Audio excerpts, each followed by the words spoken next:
Hello viewers. एडुसी classes में आप लोगों का स्वागत है। हम लोग लूसेंट सीरीज को पढ़ रहे हैं।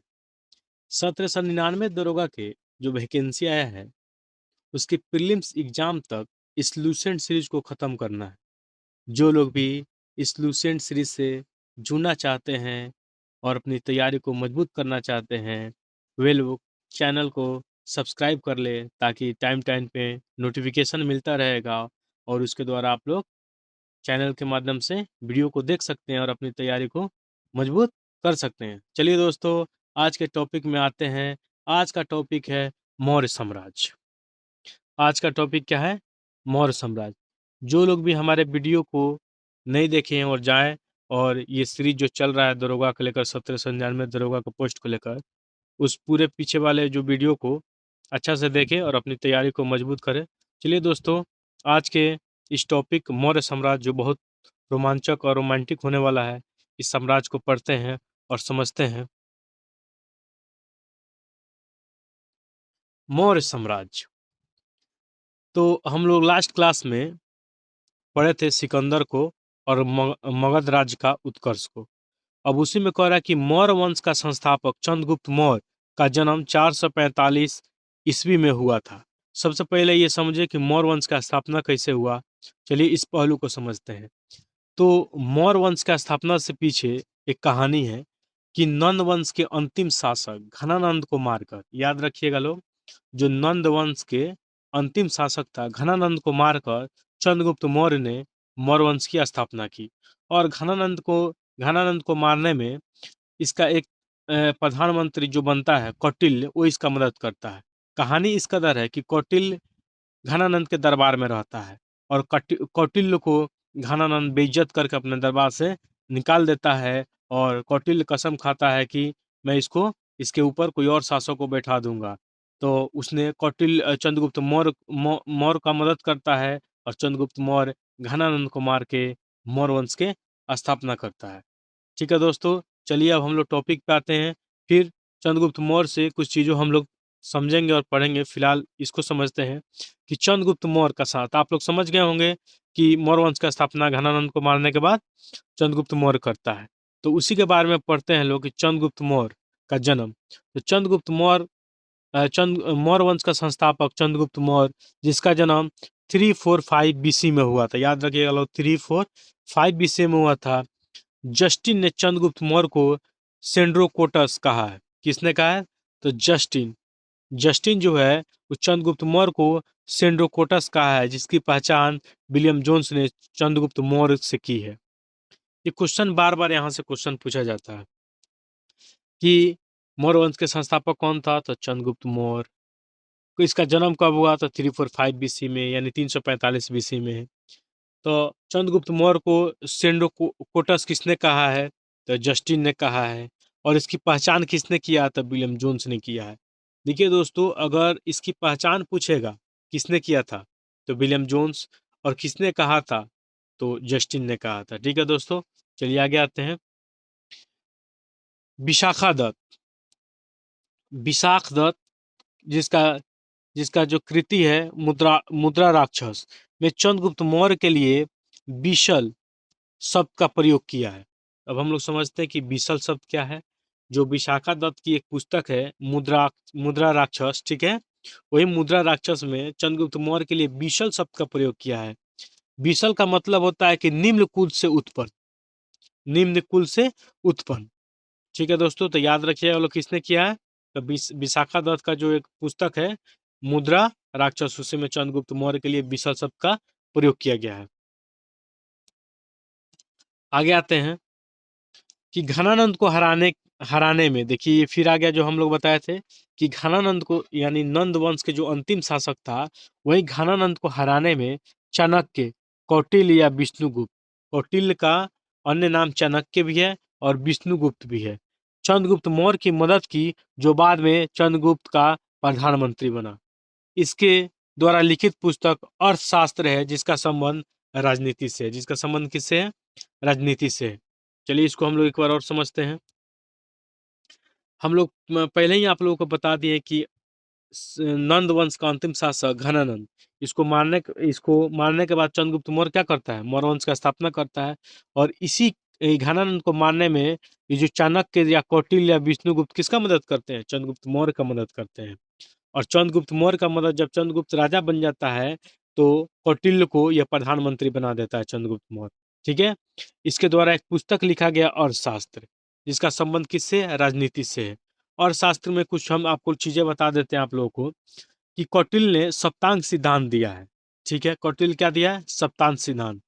अगर यहाँ पे पेज रहता तो आप लोग को बताते हैं कि किस प्रकार, जैसे हम बता देते हैं। एक होता है स्वामी, एक होता है स्वामी, उसके बाद अमात्य, अमात्य मतलब मंत्री, उसके बाद जनपद होता है, जनसंख्या या क्षेत्र होता है, उसके बाद दुर्ग होता है या किला, इसको बोलते हैं। कोष होता है, दंड यानी सेना होता है, और मित्र यानी सहयोगी होता है। इसी 7 चीजों को क्या बोला था, कौटिल्य ने सप्तांग सिद्धांत दिया था। और एक 4 गो उपाय भी दिया था, ये क्या बोला था, साम दाम दंड भेद। 4 गो उपाय भी दिया था, साम दाम दंड भेद। और कौटिल्य का अर्थशास्त्र जो ये पुस्तक है, इसके बारे में हम बता दें कि ये 15 अधिकरणों में है। कितने अधिकरणों में है, तो आप लोग याद रखिएगा लोग, 15 अधिकरणों में है। ठीक है, 15 अधिकरणों में है।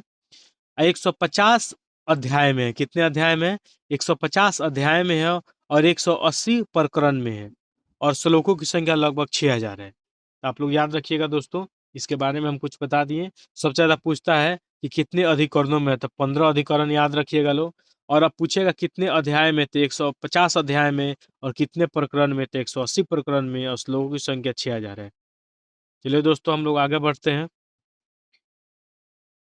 अब क्या कह रहा है आगे, आगे कह रहा क्या, कौटिल्य ने अर्थशास्त्र में राज की प्रकृति का वर्णन किया है। किसमें किया है, जो अब इसका बुक है अर्थशास्त्र, उसमें राज की प्रकृति का वर्णन किया है, जिसमें राज के 7 अंग बताए हैं। वही जो जो हम बताएं कौटिल्य का सप्तांग सिद्धांत, वही 7 अंग है। यह अंग कौन है, स्वामी, अमात्य, मतलब अमात्य मतलब मंत्री। ठीक है, जनपद, वही जनपद यानी जनसंख्या या क्षेत्र, दुर्ग यानी किला, कोष, दंड या सेना, और लास्ट में मित्र या सहयोगी। इसे ही सप्तांग सिद्धांत कहते हैं। देखिए दोस्तों, जो हम बताए वही चीजें यहाँ पे बात है। चलिए आगे आते हैं, अब चीजों को समझते हैं। मगर 4 गो उपाय इसमें नहीं दिया है, साम दाम दंड भेद, ये 4 उपाय भी दिया था। कि कह रहा है, चंद्रगुप्त मौर्य की राजगद्दी पर 322 ईसा पूर्व बीसी में बैठता है। कब बैठता है, 322 बीसी में बैठा। चंद्रगुप्त जैन धर्म का अनुयायी था। किसका धर्म का कौन धर्म का अनुयायी था, जैन धर्म का अनुयायी था। याद रखिएगा लोग दोस्तों, कि चंद्रगुप्त मगध की राजगद्दी पर 322 बीसी में बैठता है। चंद्रगुप्त कौन धर्म से संबंधित था, तो जैन धर्म से संबंधित था। अब आगे आते हैं कि चंद्रगुप्त ने अपना अंतिम समय, अब चंद्रगुप्त ने अपना अंतिम समय कर्नाटक के सरवनबेलगोला नामक स्थान पर बिताया था। ये चंद्रगुप्त मौर्य अपना अंतिम समय कर्नाटक के एक जगह है सरवनबेलगोला, वहीं पे अपना अंतिम समय बिताया था। ठीक है दोस्तों, अब आगे आते हैं। कह रहा है कि चंद्रगुप्त ने 305 ईसा पूर्व सिल्यूकस निकेटर, किसका, तो चंद्रगुप्त ने 305 बीसी में किसे, सिल्यूकस निकेटर, जो सिकंदर का सेनापति था। पिछले क्लास में हम ये सिल्यूकस निकेटर के बारे में पढ़ा दिए हैं। जो लोग भी पिछले क्लास नहीं देखे हैं, जाए वहां से देखें, और चीजें याद आ जाएगी, तब एक रिलेवेंट है, चीजें समझ में आ जाएगा। तो कह रहा चंद्रगुप्त ने 305 बीसी में सिल्यूकस निकेटर को हराया था। ठीक है, ये सिकंदर का सेनापति था। चलिए दोस्तों, आगे आते हैं। और देखिए जब हराया, और देखिए ये आगे आते हैं, उसके बाद फिर समझाते हैं चीजों को।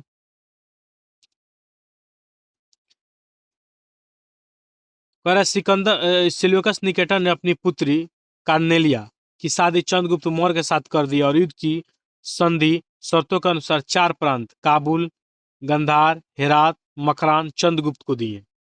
तो चलिए इसको हम लोग समझते हैं। हुआ क्या कि जब सिकंदर आया था, तो आते समय हम लोग को पता है कि सिकंदर अपना प्रिय घोड़ा, जो पिछले क्लास में हम बता चुके हैं, बऊ केफला के नाम पर एक क्या करता है, झेलम नदी के तट पर एक नगर बसाता है। और जाते जाते किसको देकर चला जाता है, सिल्यूकस सिल्यूकस निकेटर को देकर चला जाता है। और जाने के बाद फिर चंद्रगुप्त मौर्य और इसके बीच में 305 में युद्ध होता है, जिस युद्ध का नाम किस नाम से जाना जाता है, तो चंद्रगुप्त मौर्य और सिल्यूकस निकेटर युद्ध के नाम से जाना जाता है। 305 बीसी में होता है। और होने के बाद क्या होता है, सिल्यूकस निकेटर ने अपनी पुत्री कार्नेलिया की शादी क्या कर देता है, चंद्रगुप्त मौर्य के साथ कर देता है। और इस युद्ध की संधि शर्तें के अनुसार 4 चीज कौन कौन, काबुल, कंधार, हेरात और मकरान चंद्रगुप्त को दे देता है। ये नाम चारों याद रखिएगा दोस्तों, बार बार पूछता है। ठीक है दोस्तों, आगे आते हैं। चंद्रगुप्त मौर्य ने जैनी चंद्रगुप्त मौर्य ने जैनी भद्रबाहु से जैन धर्म की दीक्षा ली थी। कह रहा है कि चंद्रगुप्त मौर्य ने जैन धर्म के एक जैनी भद्रबाहु, आप लोग को याद है पिछले क्लास में हम बता चुके थे, स्थूलभद्र और भद्रबाहु, तो यही भद्रबाहु से जैन धर्म की शिक्षा ली। मेगास्थनीज सुलेकस निकटा का राजदूत था जो चंद्रगुप्त मौर्य के दरबार में आया था। और फिर अब आगे आते हैं कि मेगास्थनीज सुलेकस निकटा का राजदूत था जो चंद्रगुप्त के दरबार में रहता था। चलिए दोस्तों, इस चीज को फिर एक बार रिपीट करते हैं। देखिए, ये क्या होता है, जब चंद्रगुप्त मौर्य और सिल्यूकस निकेटर को 305 में क्या करता है, हरा देता है बीसी में। ठीक है दोस्तों, जब हरा देता है तो वो अपनी पुत्री कार्नेलिया शादी इससे कर देता है और उपहार में 500 हाथी भी देता है। ठीक है, और उसके जगह पर क्या करता है, ये संधि शर्त होता है जिसमें काबुल, कंधार और हेरात और मकरान को क्या करता है, चंद्रगुप्त मौर्य को दे देता है। और चंद्रगुप्त मौर्य जो जैनी जो गुरु होते हैं भद्रबाहु, उससे क्या करता है, ये जैन धर्म की शिक्षा लेता है। और फिर इसके आगे आता है कि मेगास्थनीज सिल्यूकस निकेटर का राजदूत था। मेगास्थनीज किसका राजदूत था, सिल्यूकस निकेटर का राजदूत था जो चंद्रगुप्त के दरबार में आया था। किसके दरबार में आया था, चंद्रगुप्त के दरबार में आया था। चलिए दोस्तों, हम लोग आगे आते हैं।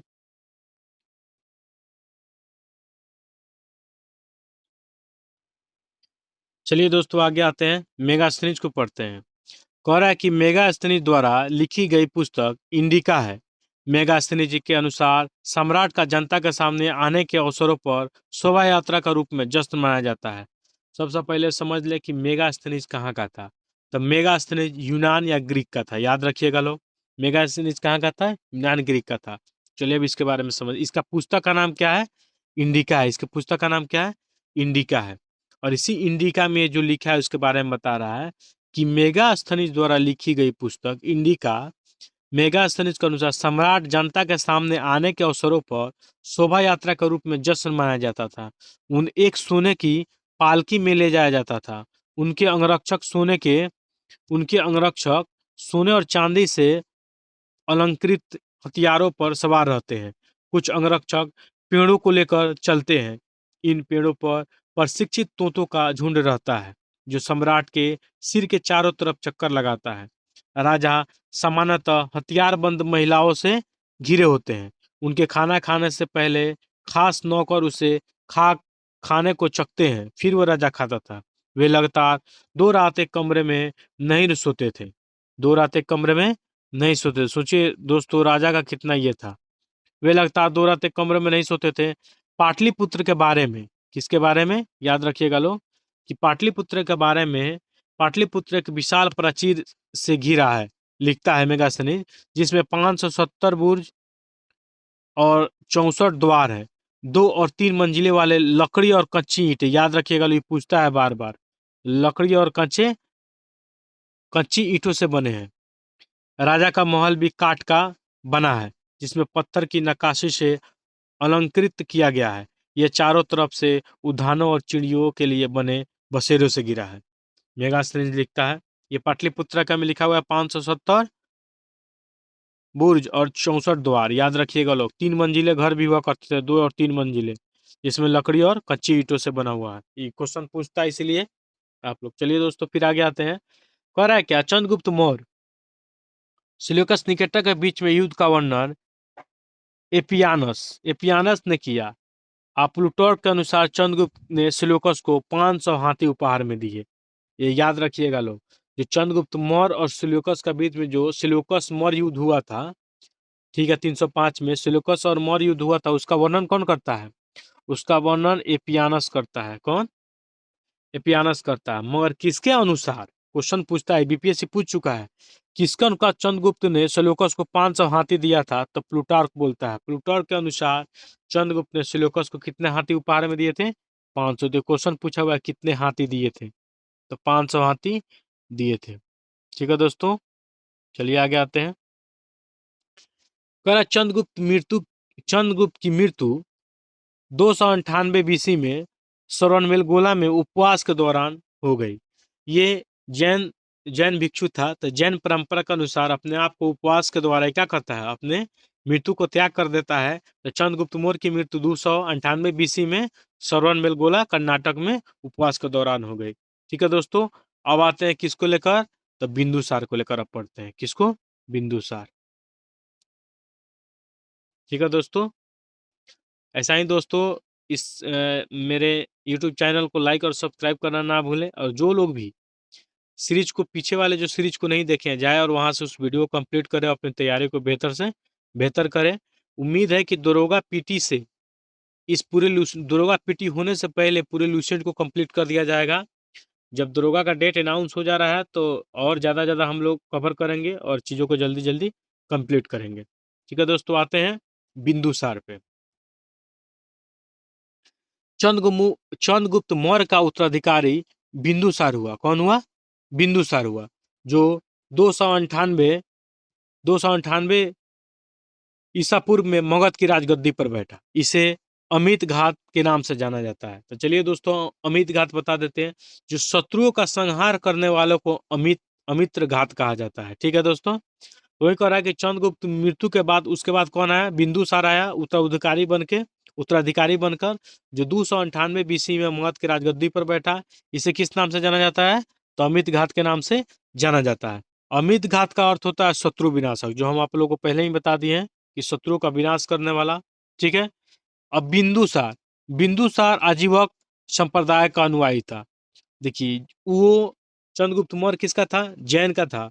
और बिंदुसार किसका हुआ? आजीवक संप्रदाय का। आजीवक संप्रदाय के बारे में बता दें, इसके संस्थापक मकलीपुत्र गोसाल थे। ठीक है दोस्तों, चलिए आगे आते हैं।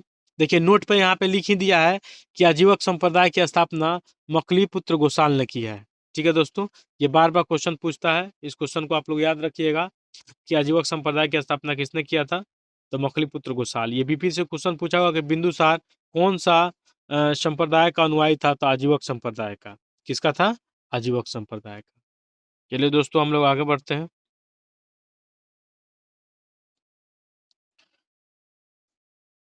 वायु पुराण में पुराणों की संख्या कितनी है? 18 है। तो उसी में कह रहा है वायु पुराण। वायु पुराण में बिंदुसार को भद्रसार या वारिसार कहा गया है। याद रखिएगा लो, वायु पुराण में बिंदुसार को भद्रसार या वारिसार कहा गया है। स्ट्रैबो के अनुसार, किसके अनुसार? स्ट्रैबो के अनुसार सीरियन नरेश एंटोनियोकस ने बिंदुसार के दरबार में डायमेकस नामक राजदूत भेजा। इसे ही मेगास्थनीज का उत्तराधिकारी माना जाता है। क्वेश्चन पूछा हुआ है कि मेगास्थनीज का उत्तराधिकारी कौन था? डायमेकस था। ठीक है, इसको फिर इस लाइन को हम लोग समझते हैं कि स्ट्रैबो के अनुसार, किसका अनुसार?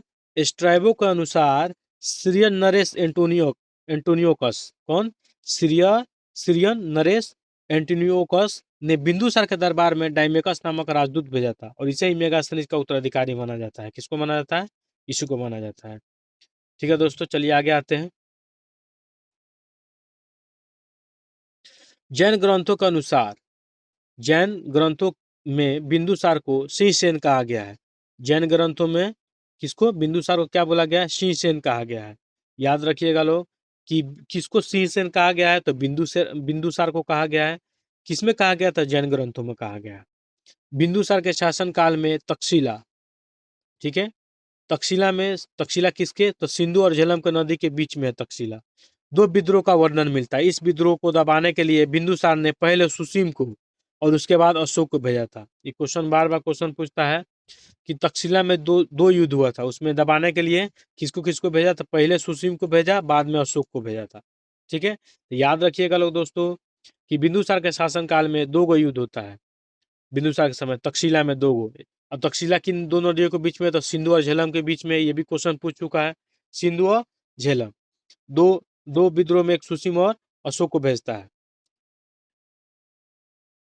एथीनियस के अनुसार एथीनियस के अनुसार बिंदुसार ने सीरिया के शासक एंटोनियोकस प्रथम से मदिरा, सूखी अंजीर और एक दार्शनिक भेजने की प्रार्थना की थी। अब याद रखिएगा लोग कि एथीनियस, इसका नाम कौन था राइटर का? एथीनियस के अनुसार बिंदुसार ने सीरिया सीरिया के शासक कौन था? एंटियोकस प्रथम से 4 गो चीज मांगा था। तो मदिरा, याद रखिएगा लोग, सूखे अंजीर और एक दार्शनिक, सॉरी 3 चीज मांगा था। मदिरा, सूखे अंजीर और दार्शनिक, 2 चीज भेज दिया था। मदिरा और सूखे अंजीर भेज दिया था, दार्शनिक नहीं भेजा था। ठीक है दोस्तों, चलिए आगे आते हैं।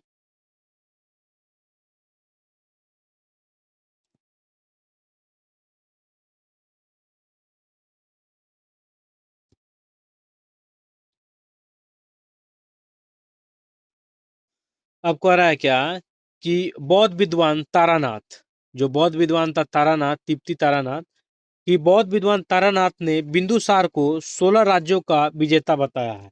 तो क्वेश्चन अगर पूछ दिया कि बिंदुसार को कितने राज्यों का विजेता बताया है, तो 16 राज्यों का किसने बताया? तो बौद्ध विद्वान जो था तारानाथ, वही बताया है। ठीक है, तारानाथ ने बिंदुसार को 16 राज्यों का विजेता बताया है। बिंदुसार की सभा में 5 सदस्यों वाली एक मंत्री परिषद थी, जिसका प्रधान खल्लाटक कहा था। याद रखिएगा लो, खल्लाटक।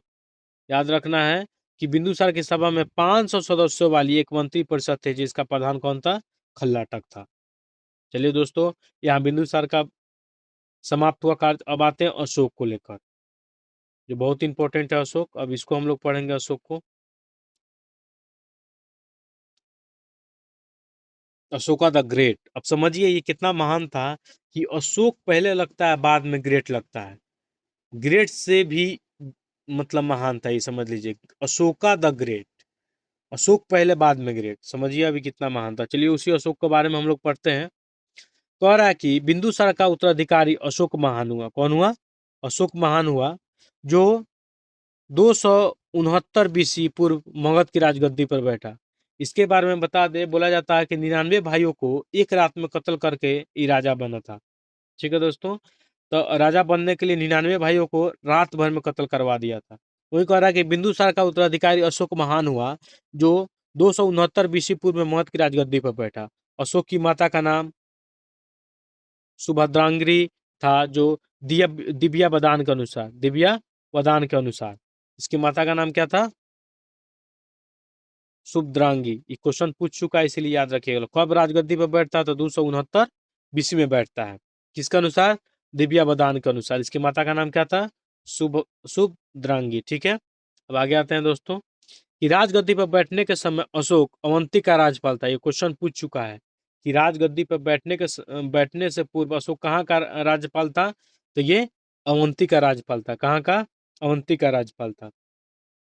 चलिए दोस्तों आगे आते हैं, कि मौस्की, गुर्जरा और नेतूर और उडेगोलम के लेखों में अशोक का नाम अशोक मिलता है। कहाँ कहाँ मिलता है? तो मौस्की, गुर्जरा, नेतूर और उडेलगोलम में लेखों में अशोक का नाम क्या मिलता है? अशोक मिलता है।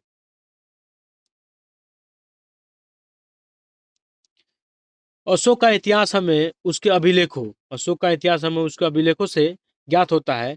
इस इसके अभिलेखों को निम्नलिखित वर्गों में विभाजित किया जाता है। एक को शिलालेख, स्तंभ लेख और गुहा लेख। ठीक है, याद रखिएगा लोग, स्तंभ लेख का मतलब जो स्तंभ होता है, मतलब पत्थर, उस पे लिखा जाता था। गुहा लेख का मतलब होता है गुफा के अंदर जो चित्र बनाया जाता है, गुहा के अंदर जो स्क्रिप्ट लिखा जाता है, उसको गुहा लेख, स्तंभ लेख और फिर शिलालेख। ठीक है दोस्तों, याद रखिए लोग, गुफा के दीवारों पर जो बनाया जाता है वो गुहा लेख है। अब आ रहा है कि डी आर भंडाकर, इनका नाम याद रखिएगा लोग। डी आर भंडाकर जैसे इतिहासकारों ने अभिलेखों के आधार पर अशोक का इतिहास लिखने का प्रयास किया है। इनका नाम यहाँ क्या है? D R Bhandarkar. याद रखिएगा लोग, अभिलेख को भंडार कर लिए हैं और फिर अशोक का अभिलेख का भंडार करने के बाद अभिलेखों के आधार पर अशोक का इतिहास लिख दिए। ऐसे याद रखना, डी आर भंडाकर। ठीक है दोस्तों, याद रखिएगा लोग कि शिलालेख, स्तंभलेख और गुहालेख।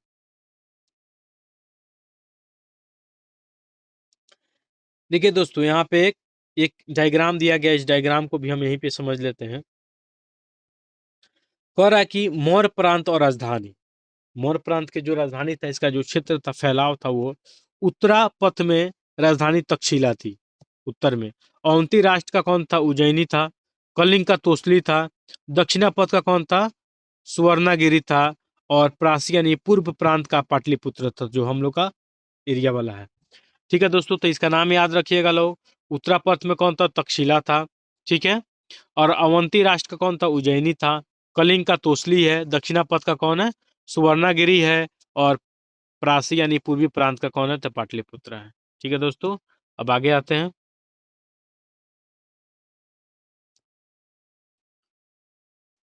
कर्नाटक के कल्लाबुर्गी जिले के चित्तापुर तालुक के कनहलहल्ली, क्या नाम है उसका? याद रखिएगा लो। कन कनगनहल्ली से प्राप्त उभारदार मूर्ति शिल्प शिलालेख में अशोक के प्रस्तर रूप चित्र के साथ साथ रानी अशोक यानी राजा अशोक उल्लेखित है। चलिए दोस्तों, फिर से हम इसको समझते हैं। इस लाइन को पढ़ते हैं कि कर्नाटक के कल्लाबुर्गी जिले के चित्तापुर तालुक, कहाँ? कर्नाटक के कल्लाबुर्गी जिले के चित्तापुर तालुक के कंगल कनगनहल्ली, याद रखिएगा, कन्नहल्ली से प्राप्त उभादार यानी मूर्ति शिल्प, जिसको रिलीफ स्कल्पचर शिलालेख में अशोक का प्रस्तर रूप चित्र के साथ रानियों अशोक का नाम उल्लेखित है। रानियों अशोक यानी राजा अशोक उल्लेखित है। याद रखे लोग, कहाँ से? कंगनहल्ली से। ठीक है, कर्नाटक में। अब आते हैं, नोट में लिखा है कि कन कंगन कगनल कगनहल्ली कगनहल्ली भीमा नदी के बाएं तट पर स्थित है। वहां पे लिखा है कनगनहल्ली, और यहाँ पे लिखा है कगनहल्ली। ठीक है दोस्तों, तो याद रखना है, कगनहल्ली भीमा नदी के बाएं तट पर स्थित है। ये क्वेश्चन पूछ चुका है, इसीलिए ये पूछा हुआ है। यहाँ पे नोट में लिखा है कि कह रहा है कि पूछेगा कगनहल्ली किस नदी के किनारे? तो भीमा नदी के किनारे। किस नदी के किनारे? तो भीमा नदी के किनारे।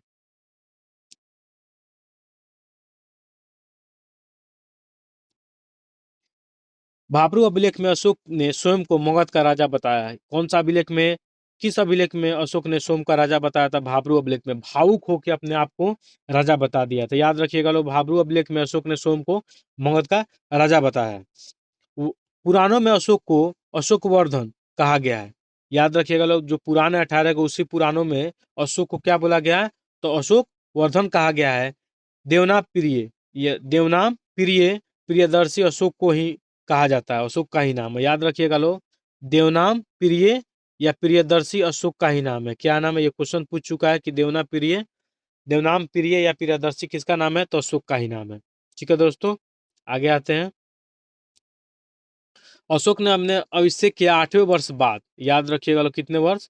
8वें वर्ष बाद लगभग 261 बीसी में कलिंग पर आक्रमण किया और कलिंग की राजधानी तोसली पर अधिकार कर लिया। इसका उल्लेख ये अपने 13वें शिलालेख में दिया है। अशोक ने बताया है 13वें शिलालेख में। 14 को जो शिलालेख है, 13वें शिलालेख में अशोक ने बताया। तो चलिए इसको फिर से समझते हैं कि अशोक के 8वें वर्ष, याद रखिएगा लोग, पूछता है कौवे वर्ष? 8वें वर्ष कब कलिंग विजय किया था? 261 बीसी में कलिंग की राजधानी तोसली पर अधिकार कर लिया था। इसका उल्लेख 13वें शिलालेख में दिया गया है।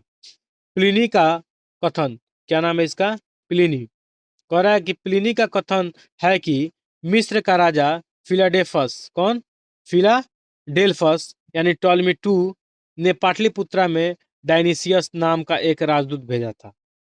याद रखना है दोस्तों इसका नाम, कि प्लिनी का कथन है कि मिस्र का जो राजा था फिलाडेल्फस, वो जिसको फिलाडेल्फस या टॉलमी बोलते हैं, वो पाटलिपुत्रा में डायनिसियस डायनिसियस नामक एक राजदूत भेजा था। अब आते हैं आगे कि उपगुप्त नामक बौद्ध भिक्षु ने अशोक को बौद्ध धर्म की शिक्षा दी थी। क्वेश्चन बहुत पूछता है कि कौन सा बौद्ध भिक्षु था? तो उपगुप्त। कौन था? उपगुप्त, जिसने बौद्ध भिक्षु में अशोक को बौद्ध धर्म की शिक्षा दी। चलिए दोस्तों, यहाँ पे एक डायग्राम है, इस डायग्राम को हम लोग समझ लेते हैं। कर अशोक के प्रमुख शिलालेखों का स्थान एवं संबंधित राज्य। शिलालेखों कहाँ से और उस संबंधित राज्य कहाँ से मिला है, कहाँ से मिला है और कौन से राज्य है? तो याद रखिएगा लोग, कह रहा है क्या? शहबाज गढ़ी, ये पेशावर पाकिस्तान में है। शहबाज गढ़ी, ठीक है। मनशेहरा, ये हजारा पाकिस्तान में है। देखिए, शहबाज गढ़ी, मनशेहरा, ये दोनों कहाँ है? तो पाकिस्तान में है। शहबाज गढ़ी पेशावर पाकिस्तान, और मनशेहरा हजारा पाकिस्तान। और कालसी आते हैं। कालसी कहाँ? तो उत्तराखंड। कालसी कहाँ? उत्तराखंड। गिरनार कहाँ? तो गुजरात। गिरनार का जो शिलालेख है वो कहाँ? गुजरात में मिला है। गिरनार जगह भी है। धौली व जौगढ़, ये उड़ीसा से। धौली और जौगढ़ कहाँ? उड़ीसा से। एर एरगुड्डी, ये कहाँ से? एरगुड्डी या राजुल मंडीगिरी, ये आंध्र प्रदेश से। नाम से ही पता चल रहा है कि आंध्र प्रदेश। एरगुड्डी और राजुल मंडगिरी कहाँ से? आंध्र प्रदेश से। सुपारा महाराष्ट्र से क्वेश्चन पूछा हुआ है, सुपारा का। सुपारा कहाँ? तो महाराष्ट्र से। ठीक है। रूपनाथ तथा गुर्जरा मध्य प्रदेश से। गुर्जरा भी पूछा हुआ है। गुर्जरा कहाँ? मध्य प्रदेश से। या रूपनाथ भी मध्य प्रदेश। ठीक है दोस्तों। फिर उसके बाद आता है क्या? सासाराम, हम लोग का सासाराम बिहार से भी मिला है। ठीक है। भाबरू यानी बैराट, ये कहाँ? राजस्थान से। मौसकी, मौसकी याद रखिएगा लोग, कर्नाटक का। या गोभी मठ या ब्रह्मगिरी या सूदपुर या जटिर जटिस जटिग रामेश्वर या कन्नल कनगल हल्ली, ये कहाँ? कर्नाटक में। ठीक है दोस्तों, याद रखना है इस चीज को भी।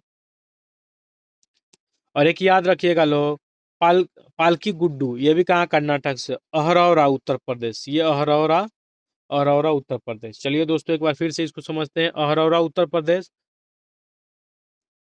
कंगनहल्ली कर्नाटक, ब्रह्मगिरी कर्नाटक, मौस्की कर्नाटक। ठीक है। भाबरू राजस्थान, भाबरू राजस्थान। सासाराम बिहार हो गया। गुर्जरा मध्य प्रदेश हो गया। ठीक है। सुपारा महाराष्ट्र हो गया। ठीक है। गिरनार गुजरात हो गया। कालसी उत्तराखंड हो गया, कालसी भी बहुत पूछता है। ठीक है। उसके बाद शहबाजगढ़ी और मनसेहरा, ये सब कहाँ? पाकिस्तान में हो गया। चलिए दोस्तों, एक बार इस अगर याद नहीं हो तो दोबारा इस वीडियो को देखिएगा। दोबारा देखने के बाद फिर आप लोग को याद आ जाएगा। चलिए दोस्तों, आगे आते हैं। नोट में कि अशोक पहले ब्राह्मण धर्म का अनुयायी था। कौन था? अशोक पहले ब्राह्मण धर्म का अनुयायी था। कलहन के राज तरंगनी से पता चलता है कि शैव धर्म का उपासक था। और उपासक किसका था? शैव धर्म से। ये किससे पता चलता है? कि कलहन के राज तरंगनी से पता चलता है। निग्रोध के प्रवचन सुनकर उसने बौद्ध धर्म को अपना लिया था। याद रखिएगा, ये अगर क्वेश्चन पूछेगा किसका प्रवचन सुनकर उसने बौद्ध धर्म को अपनाया था, तो निग्रोध। और किसके प्रवचन से, कौन उसको बौद्ध धर्म की शिक्षा दिया था? तो उपगुप्त, हम लोग यहाँ पे पढ़े हैं उपगुप्त, याद रखिएगा लोग, जो बौद्ध धर्म का शिक्षा दिया था। और किसके बात पर इसने सुनकर बौद्ध धर्म को अपना लिया था? तो निग्रोध। और किसके अनुसार यह ब्राह्मण धर्म का अनुयायी था? अशोक पहले ब्राह्मण ये राजतरंगिणी से पता चलता है कि वो देखिए, ये पहले ब्राह्मण धर्म का अनुयायी था, बाद में बौद्ध धर्म का अनुयायी बन गया। मगर कलहन के राजतरंगिणी से पता चलता है कि ये शैव धर्म का उपासक था। उपासक पूछेगा तो शैव धर्म का उपासक था। किसका था? शैव धर्म का उपासक। चलिए दोस्तों, आगे आते हैं। अशोक के प्रमुख शिलालेख, उनके वर्णित विषय। देखिए, इस शिलालेख को हम लोग आसानी से याद करते हैं। चलिए दोस्तों, शिलालेख को पढ़ते हैं आसानी से। 14 को इसका शिलालेख है। 14 शिलालेख को हम लोग देखिए कैसे याद आसानी से करते हैं। पहला में पशु बलि की निंदा की बात की गई है। पहला अभिलेख में क्या बोला है? पशु बलि की निंदा का बात बोला। तो अशोक के पहला जो शिलालेख है उसमें क्या है वर्णित है? तो पशु बलि की निंदा का बात किया गया। दूसरा में मनुष्य या पशु दोनों की चिकित्सा व्यवस्था का उल्लेख किया गया है। देखिए, याद रखने का ट्रिक बता रहे हैं कि पशु बलि दे दीजिएगा, पशु बलि, तो कौन पशु बलि देगा? मनुष्य देगा। तो बाद में उसको मार दीजिएगा तो फिर उसका चिकित्सा भी कीजिएगा, तो मनुष्य और पशु दोनों का चिकित्सा का व्यवस्था दो में करता है। तीसरा अभिलेख में क्या करता है शिलालेख में? कि राजकीय अधिकारियों को यह आदेश दिया गया है कि वे हर 5वें वर्ष उपरांत दौरे पर जाएं। इससे कुछ धार्मिक नियमों का भी उल्लेख मिलता है। पहला दे दिया पशु बलि की निंदा, दूसरा दे दिया मनुष्य और पशु के लिए चिकित्सा, और बोला कि हर 5वें, तीसरे में बोलता है कि हर 5वें वर्ष क्या करें? वो उपरांत दौरे पर जाकर कुछ धार्मिक नियमों का भी उल्लेख करें। ठीक है। चौथा में उसने भेरी घोष की जगह धर्म घोष की घोषणा की है। क्वेश्चन बार बार पूछता है किस शिलालेख में भेरी घोष की जगह धर्म घोष? तो चौथा शिलालेख में, याद रखिएगा लोग। पांचवा आते हैं, कह रहा है कि इसमें धर्म महापात्रों की नियुक्ति की जानकारी मिली है। धर्म महापात्रों की नियुक्ति की जानकारी मिलती है पांचवें में। ठीक है। पांचवें में किससे मिलती है? तो धर्म धर्म महापात्रों की नियुक्ति की जानकारी मिलती है। छठा में इसमें आत्मनियंत्रण की शिक्षा दी गई है। इसमें दिया गया छठा में आत्मनियंत्रण की शिक्षा दी गई है। सातवां में क्या है? कि अशोक की तीर्थ यात्राओं का उल्लेख किया गया है। 7वां और 8वां में अशोक की तीर्थ तीर्थ यात्राओं का उल्लेख किया गया है। 7वां और 8वां में अशोक के तीर्थ यात्राओं का उल्लेख किया गया है 7वां और 8वां में। ठीक है दोस्तों, आगे आते हैं। 8वां में क्या है, इसमें सच्ची भेंट तथा सच्चे शिष्टाचार का उल्लेख किया गया। 9वां में सच्ची भेंट तथा सच्चे शिष्टाचार का उल्लेख है। 10वां में अशोक ने आदेश दिया है कि राजा तथा उच्च अधिकारियों हमेशा प्रजा के लिए हित में रहे, हमेशा हित में सोचे। राजा के जो भी आदेश दिया गया, उच्च अधिकारी जो थे वो हमेशा प्रजा के हित में सोचे। 11वां, इसमें धम्म की व्याख्या की गई है।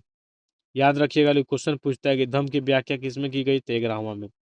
12वां, इसमें स्त्री महापात्रों की नियुक्ति की गई है। स्त्री महामात्रों की नियुक्ति में सभी प्रकार के विचारों को सम्मान की बात की गई है। ठीक है दोस्तों, तो ये भी याद रखना है कि 12वां में स्त्री महापात्रों की नियुक्ति की बात किया गया है। 13वां कलिंग विजय से संबंधित है, जो हम लोग जानते हैं कि इसमें कलिंग युद्ध का वर्णन है। अशोक ने हृदय परिवर्तन की बात कही गई है। इसमें 5 यवन राजाओं के नामों का उल्लेख मिलता है, जहां उसने धर्म का प्रचारक भेजे थे। जहाँ धर्म का जो प्रचारक भेजा था उसका उल्लेख मिलता है। दोस्तों आप लोग याद रखना है इसको। कलिंग का बात अगर बोलेगा तो 13वां में, अशोक का हृदय परिवर्तन का बात बोलेगा तो 13वां शिलालेख में, 5 यवन राजाओं का बात बोलेगा तो 13वां में उसने धम्म प्रचारक भेजे थे, धम्म प्रचार के लिए 13वां में। 14वां, अशोक ने जनता को धार्मिक जीवन बिताने के लिए प्रेरित किया था। और लास्ट में बोला था अशोक कि जनता को धार्मिक जीवन बिताने के लिए प्रेरित किया था। बोला था कि धर्म से धार्मिक जीवन बिताइए और मोक्ष की प्राप्ति कीजिए। ठीक है दोस्तों, तो इसका 14वां शिलालेख था। फिर से इसको एक बार रिपीट करते हैं। पहला में बोला था पशु बलि की निंदा, दूसरा में बोला था मनुष्य और पशु दोनों की चिकित्सा, तीसरा में अधिकारियों के लिए आदेश दिया कि हर 5वें वर्ष क्या करें, दौरा करें। चौथा में दिया था भेरी घोष के जगह पे धम्म घोष। 5वां में दिया था धर्म महापात्रों की नियुक्ति। 6ठा में दिया था आत्मनियंत्रण। 7वां और 8वां में अशोक की तीर्थ यात्रा का बात किया गया था। सबसे बड़ा अगर अभिलेख इसका बोलेगा तो 7वां है, और सबसे छोटा बोले तो 8वां अभिलेख है। ठीक है दोस्तों, 9वां में बोला था अशोक के आदेश दिया है कि राजा तथा उच्च अधिकारियों का हमेशा प्रजा के हित में हो। 11वां धम्म की व्याख्या किया गया है। 12वां स्त्री महापात्रों की नियुक्ति की बात करता है। और 13वां कलिंग विजय का बात करता है, अशोक का हृदय परिवर्तन का बात करता है, या 5 यवन राजाओं का बात करता है। और अंतिमवा जो है वो बोला है धार्मिक जीवन जीने के लिए। 14वां जो है वो क्या बोलता है, अशोक धार्मिक जीवन बिताने के लिए प्रेरित करता है लोगों को। तो यहाँ पे 14 अभिलेख समाप्त हो गए शिलालेख अशोक के। तो सबसे बड़ा अभिलेख कौन था, 7वां अभिलेख था। और सबसे छोटा अभिलेख, सॉरी 6ठा अभिलेख सबसे छोटा था दोस्तों। 8वां नहीं, 6ठा। ठीक है, सबसे छोटा 6 है और सबसे बड़ा 7वां है। चलिए दोस्तों आगे आते हैं फिर।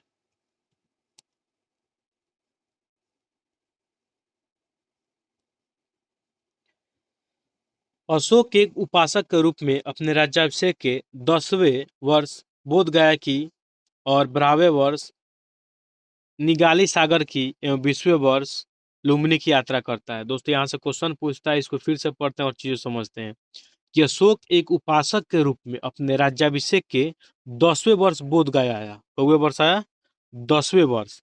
अब 12वें वर्ष कहाँ जाता है, तो निगाली सागर जाता है।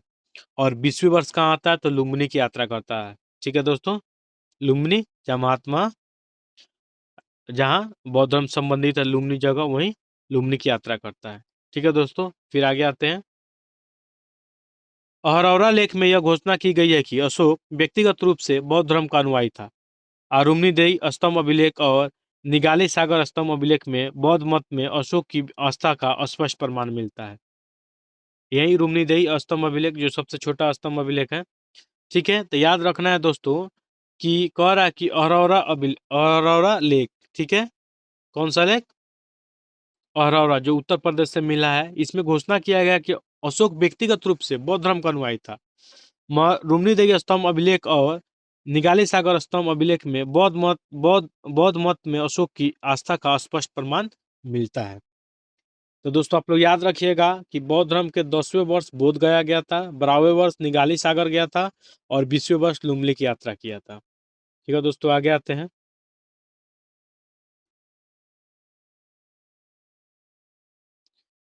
अशोक ने आजीविकों को रहने के लिए बराबर की पहाड़ियों में 4 गुफाओं का निर्माण करवाया, जिसका नाम कर्ज, चोपार, सुदामा और विश्व झोपड़ी था।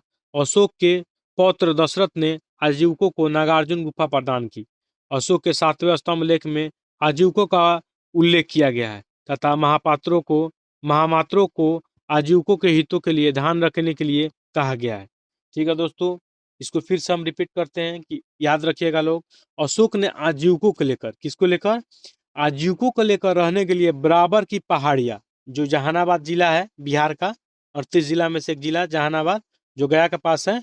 ठीक है, तो वहीं बराबर बराबर की पहाड़ियों में 4 गुफाओं का निर्माण किया था, जिसका नाम कर्ज, चौपार और सुदामा और विश्व झोपड़ी था। याद रखना है, चारों नाम। कर्ज था, चौपार था, सुदामा था और विश्व झोपड़ी था। और अशोक के पौत्र जो थे दशरथ, दशरथ ने आजीविकों को नागार्जुन गुफा प्रदान किया था।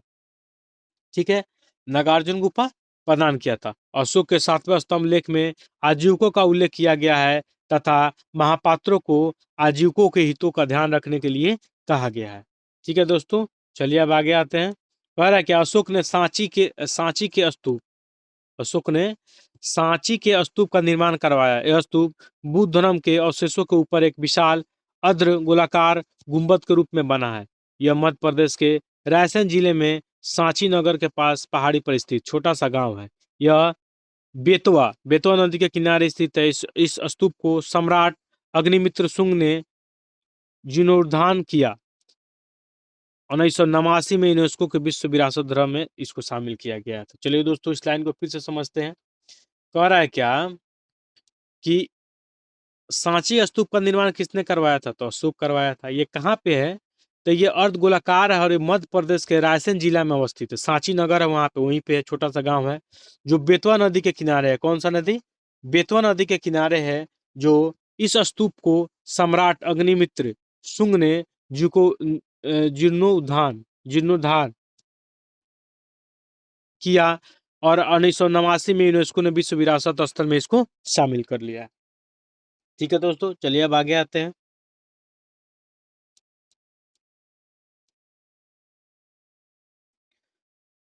अशोक ने बौद्ध धर्म के प्रचार के लिए अपने पुत्र महेंद्र और पुत्री संघमित्रा, इनका नाम याद रखिएगा लोग, पुत्र और पुत्री का। अशोक क्या करता है? अपने धर्म के प्रचार के लिए अपने पुत्र महेंद्र, इनका पुत्र था, उनकी बेटी का नाम संघमित्रा को श्रीलंका भेजता है। कहाँ भेजता है? श्रीलंका भेजा।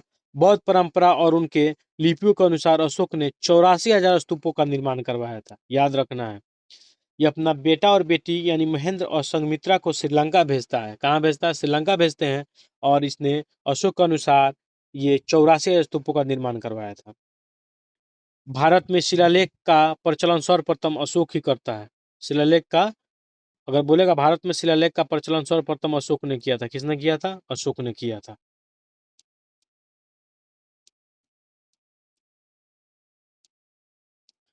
अशोक के अपने राजा गाय शिलाओं, स्तंभों और गुफाओं में खुदवाने की प्रेरणा ईरान के शासक डेरियस प्रथम से मिली थी।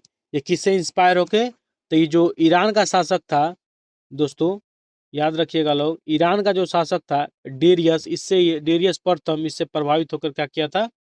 ये गुफाओं में खुदवाने की इससे प्रेरणा मिली थी। गुफा, शिलालेख और इस सबको एस्टेब्लिश किया था। ये डेरियस प्रथम से इसको मिला था प्रेरणा। अशोक के शिलालेखों में ब्राह्मी, ख्रोष्टी, ग्रीक, अरमाइक लिपि का प्रयोग किया गया, लेकिन अशोक ने ज्यादातर अभिलेखों प्राकृत भाषा और ब्राह्मी लिपि में है। ज्यादातर जो इसका जो अभिलेख है वो प्राकृत और ब्राह्मी लिपि में है। कौन सी लिपि में? प्राकृत और ब्राह्मी। तो याद रखिएगा लोग, अशोक ब्राह्मी, ख्रोष्टी, ग्रीक और अरमाइक 4 गो लिपि का प्रयोग किया था, जिसमें सबसे ज्यादातर प्राकृत और ब्राह्मी लिपि में है।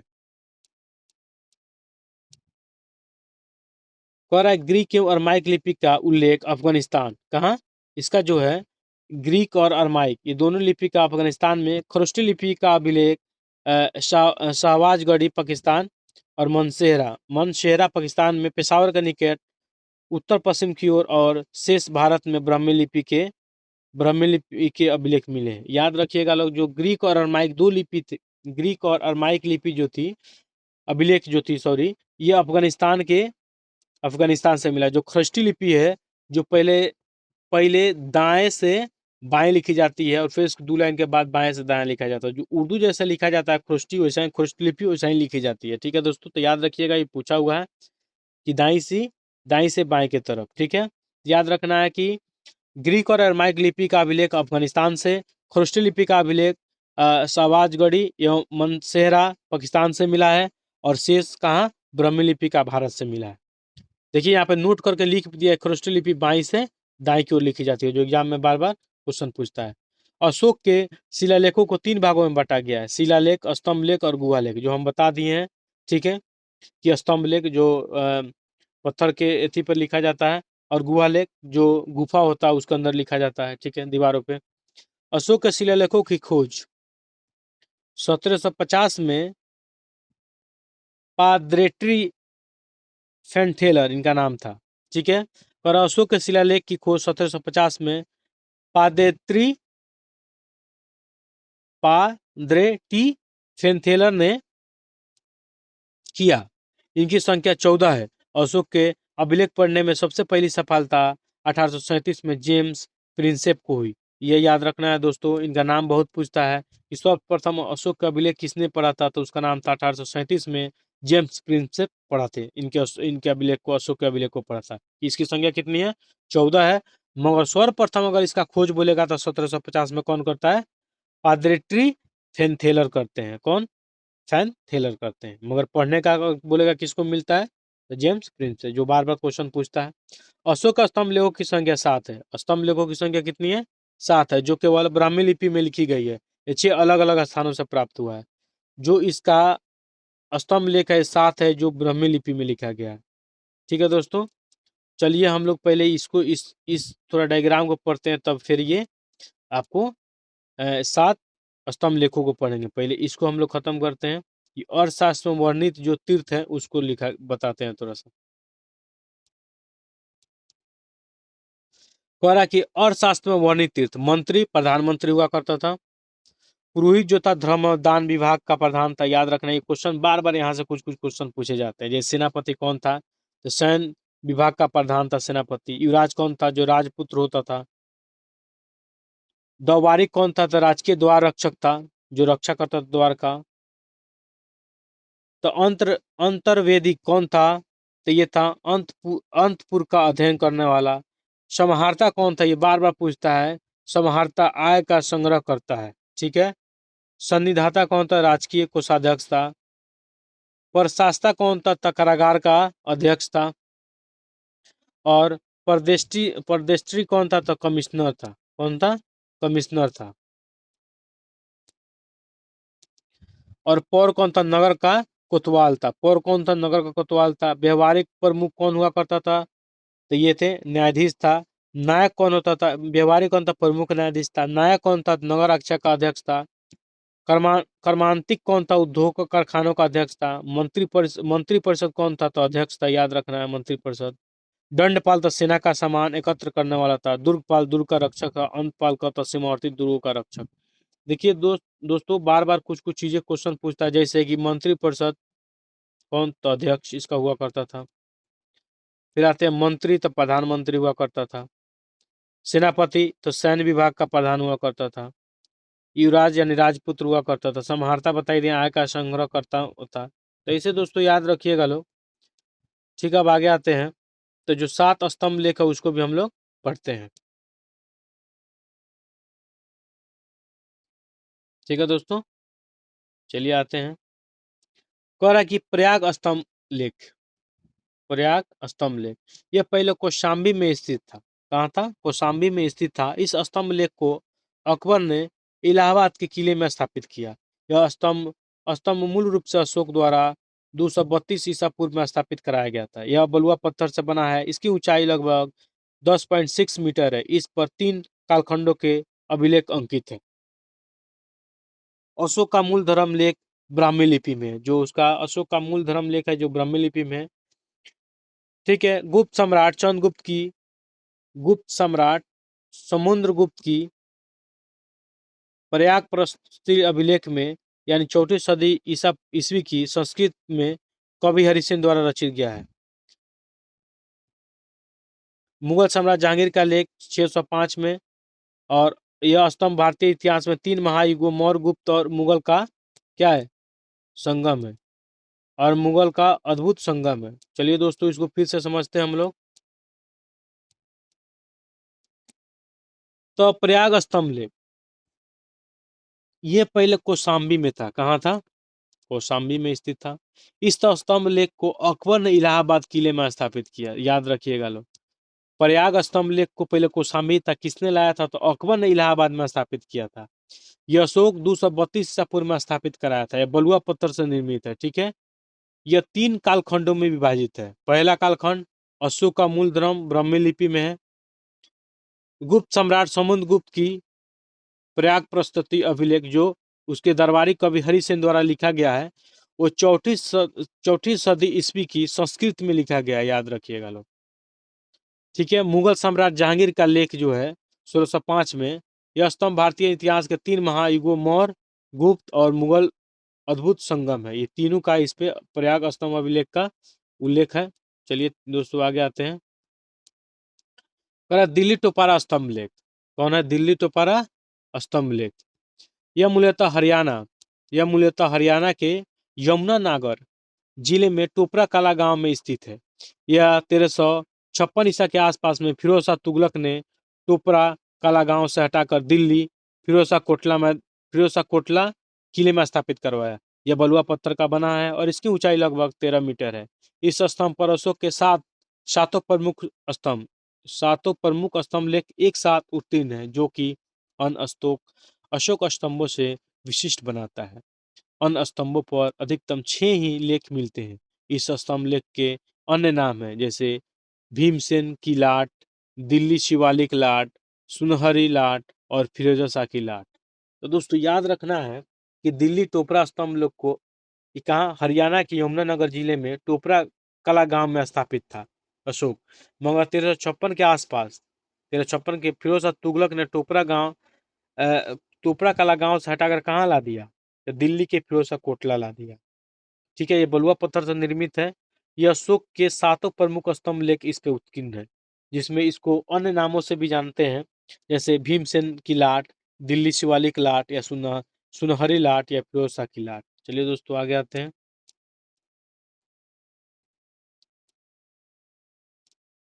चलिए यहाँ पे कुछ है जैसे मौर्यकालीन प्रमुख बंदरगाह, इसको भी समझ लेते हैं। यहीं पे कह रहा है कि ये बहुत यहाँ से क्वेश्चन दोस्तों पूछा जाता है। ताम्रलिप्ति, इसको तो इतना बार पूछा है कि पूछिए मत, कि ताम्रलिप्ति बंगाल का तट पर स्थित, कहाँ पे?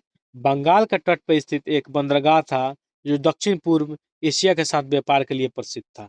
तो याद रखिएगा लोग, ताम्रलिप्ति के बारे में बहुत पूछता है। ताम्रलिप्ति जो बंगाल का तट पर स्थित था, कहाँ था? बंगाल का तट पर स्थित था, जो इसके दक्षिण पूर्व जो उधर बंगाल वाला दक्षिण पूर्व था भारत का, उधर से इसका एशिया के साथ व्यापार होता था, ठीक है दोस्तों। आगे आते हैं भरूच। भरूच को बिगरू कच्छ के नाम से भी जानते हैं भरूच को। ये भरूच जो बंदरगाह था, ये गुजरात के नर्मदा नदी के मुहाने पर स्थित एक बंदरगाह जो पश्चिमी देशों यानी यूनान और रोम के साथ व्यापार होता था। ये भी बहुत पूछता है। ये भी मौर्यकालीन बंदरगाह था ताम्रलिप्ति, ये भरूच, ठीक है दोस्तों। अब आते हैं मुजिरिस। मुजरिस को भी देखते हैं। मुजिरिस ये मलाबार तट यानी केरल पर स्थित एक बंदरगाह मसालों के व्यापार के लिए प्रसिद्ध था और अरब और मिस्र रोमन व्यापारियों के लिए संपर्क में था। ये कौन था? ये केरल, याद रखिएगा लोग, मलाबार तट केरल। मुजिरिस मुजिरिस पलूर ये प्राचीन उड़ीसा के तट पर स्थित था। ये जो पलूर था ये प्राचीन उड़ीसा के तट पर स्थित था। उसके बाद सुपरा यह महाराष्ट्र के तट पर स्थित था। चलिए दोस्तों इसको हम लोग पांचों देख लेते हैं जो मौर्यकालीन प्रमुख बंदर। ताम्रलिप्ति, फिर से एक बार रिकॉल कीजिए। ताम्रलिप्ति जो था ये बंगाल के तट पर स्थित था, इससे दक्षिण पूर्वी एशिया में इसका व्यापार होता था। अब आते हैं भरूच जो गुजरात में है, तो नर्मदा नदी के मुहाने पर था। इससे किसमें? तो यूनान रोमन के साथ व्यापार होता था। मुजरिस, अब मुजरिस देख लीजिए, ये केरल में है मलाबार तट, तो किधर होगा? मिस्र और रोमन के व्यापार होगा। पलूर है जो उड़ीसा में है, तब प्राचीन उड़ीसा तट पर स्थित था। और सोपरा सोपरा जो महाराष्ट्र में एक जगह है, तो सोपरा महाराष्ट्र के तट पर स्थित था, ठीक है दोस्तों। अब आगे आते हैं, याद हो गया होगा आई होप आप लोगों को। नोट में है क्या कि मौस्की शिलालेख में की खोज 1915 में सी बिडॉन ने की थी। और इसके बाद इसके विस्तार से अध्ययन पुरातत्ववेत्ता कौन था? रॉबर्ट शेवेल ने किया था। दोस्तों याद रखिएगा लोग कि मॉस्की शिलालेख की खोज किसने किया था? सी बिडॉन ने किया था। मगर उसका विस्तार से अध्ययन कौन किया था? तो रॉबर्ट शेवेल ने किया था। एक पुरातत्ववेत्ता थे जो रॉबर्ट शेवेल यही किए थे। तो याद रखना कि मॉस्की शिलालेख कब हुआ था? 1915 में सी बिडॉन ने किया था। और पुरातत्ववेत्ता कौन था? रॉबर्ट शेवेल थे जो इसके विस्तार को किया था। चलिए दोस्तों, अब तीसरा अब आते हैं स्तंभ लेख को पढ़ते हैं। दिल्ली मेरठ स्तंभ लेख। पहले यह मेरठ में स्थित था। यह स्तंभ लेख जो फिरोज शाह द्वारा दिल्ली लाया गया। दोस्तों याद रखना है दिल्ली मेरठ, तो ये फिरोज शाह द्वारा कहाँ दिल्ली लाया गया? पहले मेरठ में था। मतलब पहले देखिए दिल्ली मेरठ नाम में है ना, तो पहले मेरठ था, बाद में दिल्ली ला दिया। कौन सा? फिरोज शाह ला दिया। और रामपुरवा, देखिए इसको भी पढ़ते हैं। रामपुरवा यह स्तंभ लेख चंपारण बिहार में स्थापित है। इसकी खोज 1872 में कार्लायल ने किया था। यह स्तंभ के ऊपर वृक्ष यानी बैल की मूर्ति है। तो दोस्तों ये भी क्वेश्चन बार बार पूछता है कि रामपुरवा, ठीक है, चंपारण जिला है। ठीक है, चंपारण जिला जो बिहार का जिला है, 38 जिलों में से एक है चंपारण जिला, वहीं पर स्थापित था, जो 1872 में कार्लायल ने इसका खोज किया था। और इस पे किसका स्तंभ पे किसका है? तो विष मतलब बैल का मूर्ति है इस पे। ठीक है दोस्तों, आगे आते हैं। अब आते हैं लौरिया अरेराज। देखिए चंपारण दो है, एगो पूर्वी चंपारण एगो पश्चिमी चंपारण। तो लौरिया अरेराज है जो पूर्वी चंपारण यानी मोतिहारी जिसका मुख्यालय है उसमें ही आता है। तो वही कह रहा है कि लौरिया अरेराज बिहार के पूर्वी चंपारण जिले में स्थित है। यह पॉलिश किए हुए बलुआ पत्थर से बना है। इस स्तंभ के शीर्ष पर सिंह अब नहीं है, टूट गया होगा, जो संभवतः टूट जाने पर कोलकाता संग्रहालय में रखा गया है। यह अशोक के राज्याभिषेक के 26वें वर्ष उत्कीर्ण करवाया गया था। जो लौरिया, याद रखिएगा लौरिया जो है पूर्वी चंपारण में स्थित है। यहाँ पे यह पॉलिश किया हुआ बलुआ पत्थर से बना था। इसमें उस पर सिंह का चित्र था जो अभी टूट गया, जो उसको कलकत्ता के संग्रहालय में रखाया गया है। ये अशोक के राज्याभिषेक के 26वें वर्ष उत्तीर्ण कराया गया था। अब आते हैं लौरिया नंदनगढ़। ठीक है दोस्तों, अब इसको भी हम लोग समझते हैं। ये भी पश्चिमी चंपारण में, पूर्वी चंपारण और पश्चिमी चंपारण। तो लौरिया अरेराज था वो पूर्वी चंपारण में था, लौरिया नंदनगढ़ पश्चिमी चंपारण। तो ये कह रहा है कि लौरिया नंदनगढ़ पश्चिमी चंपारण में यह बिहार के पश्चिमी चंपारण जिले में स्थित है। स्तंभ पर ब्राह्मी लिपि में अशोक ने आदेश और ब्रह्म धर्म से जुड़े संदेश खुदे हैं, जिसमें अहिंसा, नैतिकता, प्रजा के कल्याण की बातें। स्तंभ की बनावट चुनार के पत्थर से हुई है। इसके शीर्ष पर शेर की सुंदरता मूर्ति है जो अशोक के शासन की शक्ति और वीरता का प्रतीक मानी जाती है। तो याद रखना है दोस्तों, लौरिया नंदनगढ़ ये पश्चिमी चंपारण जिले में है। यहाँ से भी यह स्तंभ ब्राह्मी लिपि में है। कौन सी लिपि में? ब्राह्मी लिपि में है। ये देखिए ये सब दरोगा, बीपीएससी, बीएसएससी या बिहार के कोई भी एग्जाम हो जहाँ से क्वेश्चन पूछ सकता है, क्योंकि ये बिहार में अवस्थित है। जैसे लौरिया नंदनगढ़ पश्चिमी चंपारण, ये ब्राह्मी लिपि में है। ठीक है, इस पे बौद्ध धर्म के संदेश जुड़े हुए हैं। अहिंसा नैतिकता का बात करता है। इस पे शेर की सुंदर मूर्ति बनाई गई है। ठीक है, ये सब क्वेश्चन पूछ सकता है। ठीक है दोस्तों, आगे आते हैं। सारनाथ के अशोक स्तंभ के शीर्ष पर 4 सिंहों की मूर्ति है। जो सारनाथ है, सारनाथ के अशोक के स्तंभ के शीर्ष पर कितने? तो 4 सिंहों की मूर्ति है जो एक दूसरे के पीठ किए हुए बैठे हुए हैं। ठीक है दोस्तों, चलिए आगे आते हैं। शंकिसा शंकिसा स्तंभ, यह स्तंभ उत्तर प्रदेश के फरुखाबाद जिले से पास स्थित है। इस स्तंभ का शीर्ष हाथी की मूर्ति वाला है। किसका है? हाथी का मूर्ति। तो याद रखिएगा लो दोस्तों कि शंकिसा स्तंभ जो है यह उत्तर प्रदेश के फरुखाबाद जिले में स्थित है, जिस पे हाथी की मूर्ति वाला, इसके स्तंभ पे हाथी का मूर्ति वाला है ये। ठीक है, हाथी का उस पे चित्र अंकित है। ठीक है, अशोक के स्तंभ पर मयूर की मूर्ति स्तंभ के नीचे हिस्से पर बनती है। और जो अशोक के स्तंभों पर जो मोर है, मयूर की मूर्ति स्तंभ के नीचे हिस्से पे बनती है। किस हिस्से पे बनती है? नीचे हिस्से पे बनती है। ठीक है दोस्तों, चलिए आगे आते हैं।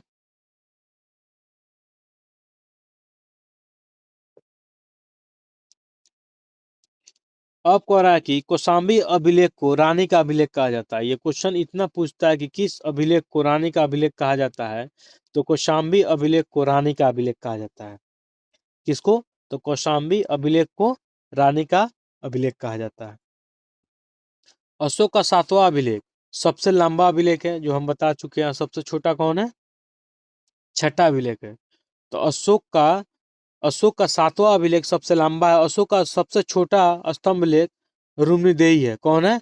रुम्नीदेही है। इसी में लुम्बिनी में धम्म यात्रा के दौरान अशोक द्वारा भू राजस्व की दर घटाकर 1/8 भाग कर दिया और लुम्बिनी ग्राम का धार्मिक कर बलि कर माफ कर दिया। धार्मिक कर कैसा कर था? तो एक बलि कर था। याद रखना है दोस्तों, ये क्वेश्चन सब पूछा हुआ है। फिर से एक बार पढ़ते हैं, क्वेश्चन बार बार पूछा जाता है, इसीलिए आप लोग को याद रखना है कि कौशाम्बी अभिलेख को रानी का अभिलेख कहा गया है। सबसे बड़ा अभिलेख कौन है? तो 7वां अभिलेख है। सबसे अशोक का सबसे छोटा स्तंभ लेख कौन है? तो रुम्नीदेही है। लुम्बिनी में लुम्बिनी में धम्म यात्रा के दौरान अशोक का भू राजस्व दर घटाकर कितना कर दिया था? 1/8 भाग कर दिया था। और जो लुम्बिनी में जो धार्मिक कर था वो एक प्रकार का बलि कर था। ठीक है दोस्तों, याद रखना, ये क्वेश्चन बार बार पूछता है, इसीलिए इसको याद रखना है। 1/8 भाग कर दिया था, इसको याद रखना है। नोट में चलिए आते हैं कि महास्थान यानी बांग्लादेश, कि महास्थान बांग्लादेश से प्राप्त सौगोरा का ताम्रपत्र अभिलेख। याद रखिएगा लोग, सौगोरा का ताम्रपत्र अभिलेख कहाँ से मिला है? तो बांग्लादेश से। मौर्य काल में अकाल सूखा जैसे देवी प्रकोप के समय राज्य द्वारा राहत कार्य किए जाने का विवरण प्राप्त होता है। तो याद रखिएगा लोग कि सौगोरा ताम्रपत्र अभिलेख कहाँ से मिला है? तो बांग्लादेश से। इसमें अकाल से संबंधित चीजों को रखा गया है, अकाल सूखा से संबंधित देवी प्रकोप का बात कहा गया है। ठीक है दोस्तों, आगे आते हैं।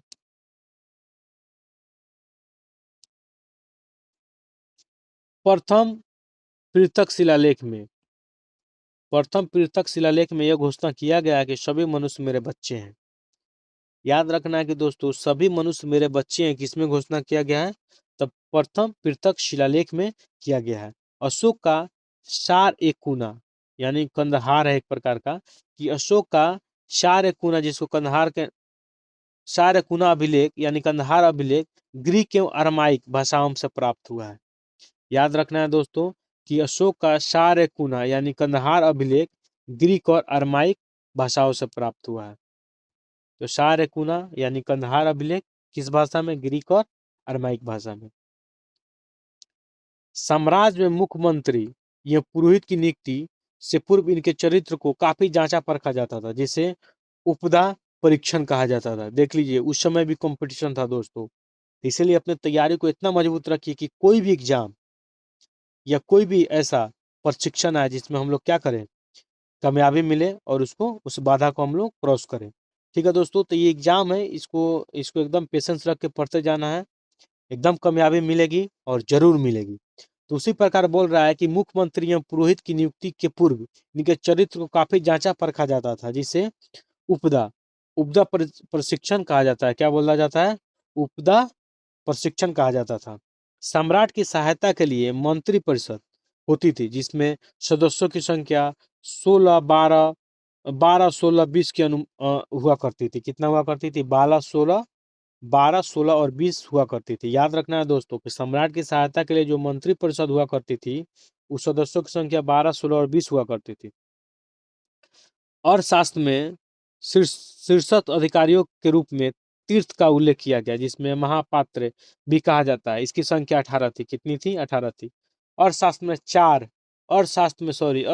चर जासूस को कहा जाता है। चर कौन थे? जासूस थे। क्या थे? जासूस। तो याद रखना है दोस्तों कि अर्थशास्त्र में जो शीर्षस्थ अधिकारी जो हुआ करते थे, उसमें तीर्थ का उल्लेख मिलता है, जिसमें महापात्र भी कहा जाता है। इसकी संख्या कितनी थी? 18 थी। याद रखना है, महापात्र की संख्या 18 थी।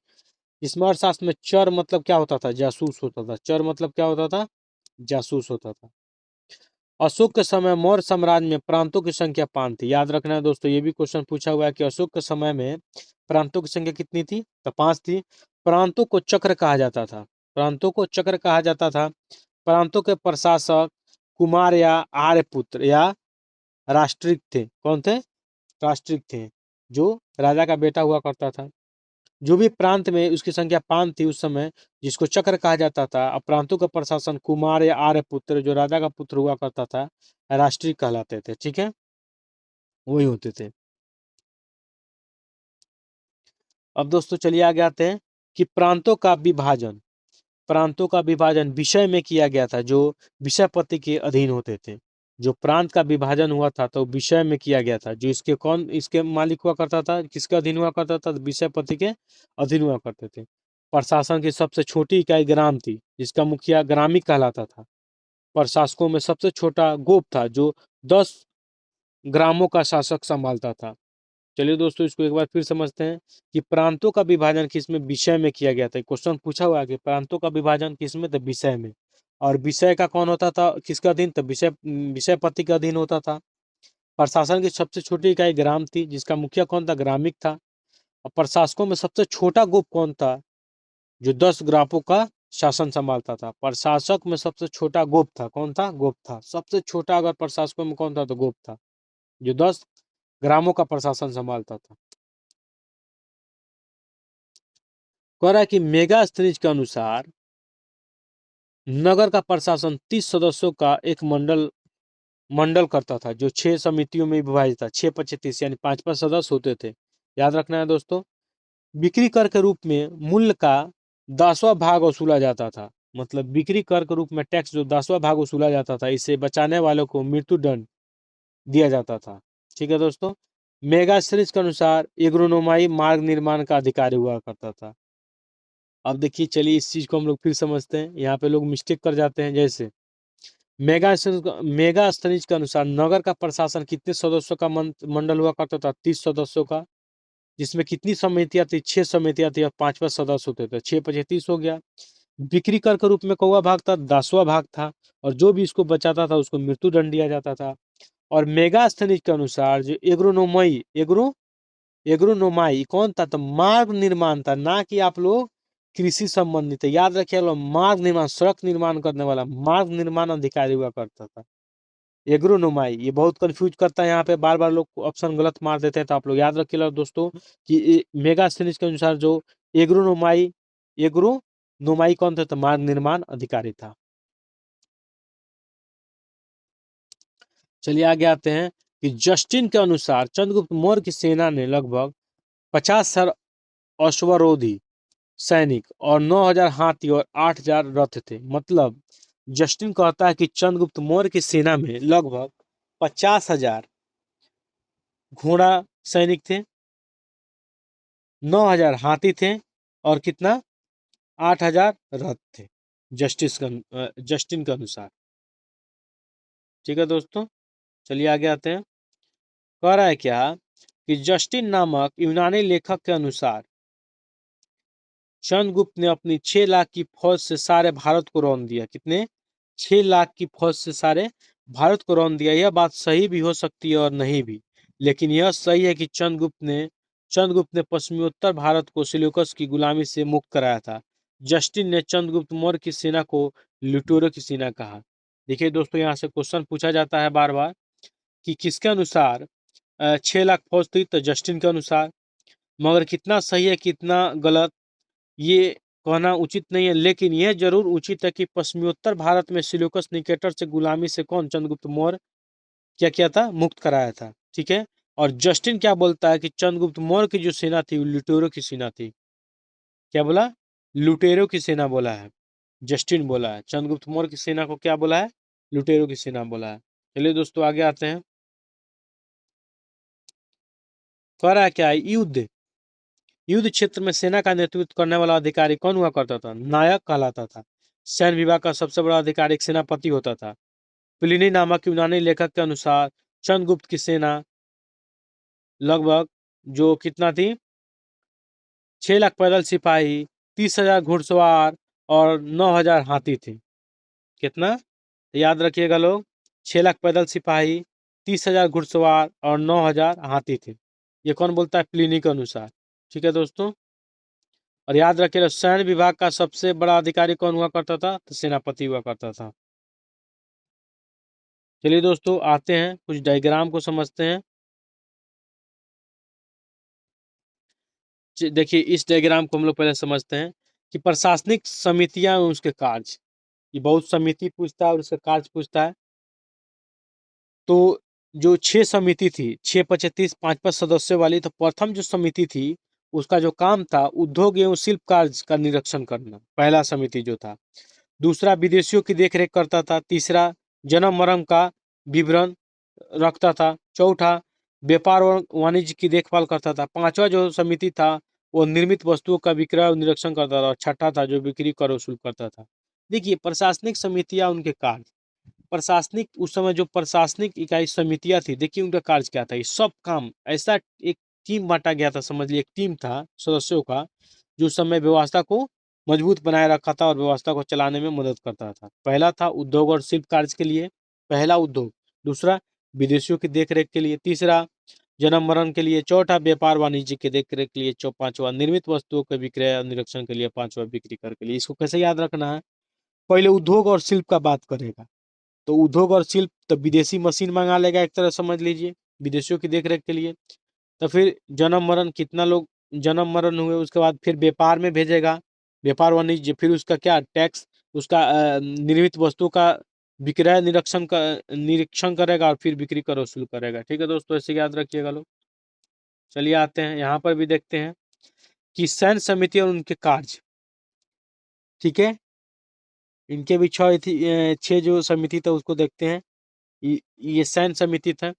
प्रथम जनसेना की व्यवस्था, प्रथम जो समिति था। दूसरा यातायात और रसद की व्यवस्था। तीसरा पैदल सैनिकों की देखरेख। चौथा अश्वारोहियों की देखरेख यानी घोड़ा का। पंचम गज सेना यानी हाथी की देखरेख। और छठा रथ सेना की देखरेख। देखिए दोस्तों सैन्य समिति भी हुआ करती थी, उसमें ये देखिए किस प्रकार से उस समय काम करता था। ठीक है दोस्तों, चलिए अब आगे आते हैं। कह रहा है कि मेगास्थनीज के अनुसार, किसके अनुसार? मेगास्थनीज के अनुसार मौर्य सेना का रख रखाव 5 सदस्यीय 6 समितियां थी, यानी 5 सदस्यीय 6 समितियां, यानी 6 × 5 = 30। ठीक है। मौर्य प्रशासन में गुप्तचर विभाग महामात्य सर्प नामक अमात्य के अधीन था। याद रखना है दोस्तों कि मौर्य साम्राज्य का जो गुप्तचर विभाग था वो महामात्य सर्प नामक अमात्य के अधीन था। और शास्त्र में गुप्तचर को गुड पुरुष, याद रखिए, क्वेश्चन पूछा हुआ है, क्वेश्चन पूछा हुआ है कि अर्थशास्त्र में गुप्तचर को क्या गुड पुरुष कहा जाता था, तथा एक ही स्थान पर रहकर कार्य करने वाले गुप्तचर को संस्था कहा जाता था। जैसे कोई संस्था एक ही जगह, तो याद रखिएगा लोग, एक ही जगह कार्य करने वाले एक ही जगह कार्य करने वाले गुप्तचर को संस्था कहा जाता था। एक स्थान से दूसरे स्थान तक भ्रमण करने वाला कार्य करने वाले गुप्तचर को संचार कहा जाता था। इधर से उधर जाता था तो संचार कर रहा था, संचार, ऐसे गुप्तचर को संचार। तो देखिए दोस्तों 3 चीज बता रहे हैं। पहला कि अर्थशास्त्र में गुप्तचर जो था उसको गुड पुरुष कहा जाता था, और जो एक जगह से रह के जासूसी करता गुप्तचर करता था उसको संस्था कहा जाता था, और एक स्थान से दूसरे जगह भ्रमण करके जो करता था उससे गुप्तचर को संचार कहा जाता था। आगे आते हैं कि मौर्य काल में न्यायालय के लिए प्रमुख रूप से धर्मस्थनीय यानी दीवानी मामलों के लिए और कंटक शोधन ये फौजदारी मामलों के लिए शब्दों का प्रयोग किया जाता था। याद रखना है दोस्तों कि मौर्य काल में जो न्यायालय के लिए प्रमुख रूप थे, जैसे धर्म स्थीय जैसे दीवानी मामलों के लिए, कंटक शोधक जैसे फौजदारी मामलों के लिए शब्दों का प्रयोग किया जाता था। उच्च प्रशासनिक स्तर पर क्षेत्रीय विवाद के लिए संग्रहण एवं दृढ़मुख न्यायालय होते थे। ठीक है, जिस प्रकार अभी है उसी प्रकार कह रहा है क्या, ग्राम स्तर पे विवाद के लिए संग्रहण एवं दृढ़मुख न्यायालय होते थे। ग्राम स्तर पर ग्राम पंचायत ग्राम न्यायालय होते थे। ठीक है, ग्राम स्तर पर क्या होते थे? ग्राम न्यायालय होते थे। राजा का जो न्यायालय सर्वोच्च होता था, राजा का जो न्याय जो होता न्यायालय वही सर्वोच्च होता था, जो राजा न्याय दे दिया वही सर्वोच्च न्यायालय था। ठीक है, अब आगे कह रहा है कि अशोक के समय जनपदीय न्यायालय के न्यायाधीश को राजू कहा जाता है। ये क्वेश्चन पूछा हुआ कि अशोक के समय जो जनपदीय न्यायालय के न्यायाधीश था उसको क्या बोला जाता था, तो उसको राजू कहा जाता था। क्या कहा जाता था? राजू कहा जाता था। सरकारी भूमि को सीता भूमि, ये क्वेश्चन पूछा हुआ है कि सरकारी भूमि को सीता भूमि कहा जाता था। बिना वर्षा के अच्छी खेती होने वाली भूमि को अदेव मातृक कहा जाता था। मतलब बिना देव की कृपा से जो अच्छी उपजाऊ किया जाता है भूमि को, उसको क्या बोला जाता है? अदेव मातृक, अदेव मातृक भूमि कहा जाता था। याद रखना है दोस्तों। कि सरकारी भूमि को सीता भूमि और बिना वर्षा के अच्छी खेती होने वाली भूमि को अदेव अदेव मातृक भूमि कहा जाता था। ठीक है।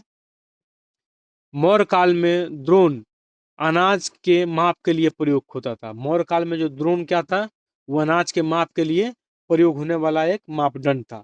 मौर्य काल में द्रोण द्रोण अनाज मापने के लिए प्रयोग किया जाता था, एक मापदंड था। मौर्य काल में मुद्रा को पन कहा जाता था, जो मुख्य रूप से चांदी की होती है।